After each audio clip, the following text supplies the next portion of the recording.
नमस्कार मैत्रिणींनो, आनंदी मन या रेसिपी चॅनलमध्ये तुम्हा सगळ्यांचं सहर्ष स्वागत।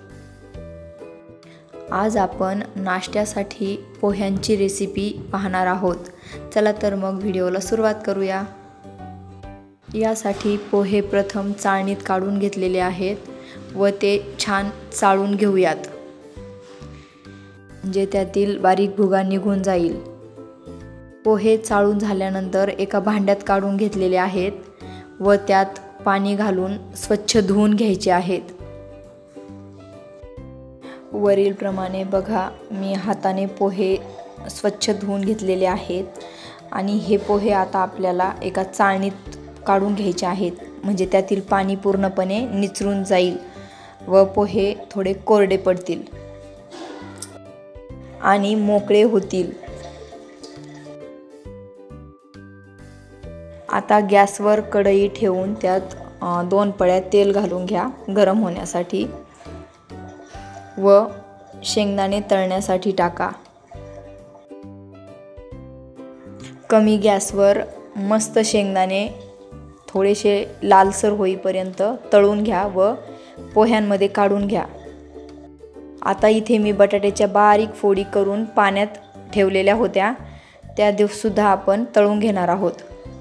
त्यासाठी गरम तेलात प्रथम मोहरी तडकण्यासाठी घातली व बटाट्याच्या फोडी देखील घातल्या आहेत व थोडे जिरे घालून घ्या। उलथणीने छान बटाटा परतून घ्या व थोडेसे मीठ घाला। आता त्यात बारीक चिरलेल्या हिरव्या मिरच्या घालून घेऊया व बारीक चिरलेला कांदा सुद्धा घालून घेऊया। पुन्हा उलथणीच्या सहाय्याने कांदा, बटाटा, मिरच्या छान परतून घ्या। यावेळी देखील गॅस कमीच असू द्या। मस्त 3 ते 4 मिनिटे कांदा परतून झाल्यानंतर त्यात कढीपत्ता घाला व पुन्हा परतून घ्या। आता थोडा हिंग घाला, थोडीशी हळद घाला व परतून घ्या। या जिन्नस छान परतून झाल्या की त्यात आता वरून भिजवलेले पोहे घाला व चवीपुरते मीठ घाला आणि चवीपुरती थोडीशी साखर देखील घालून घ्या। पोहे छान परतून घ्या। मंद आचेवर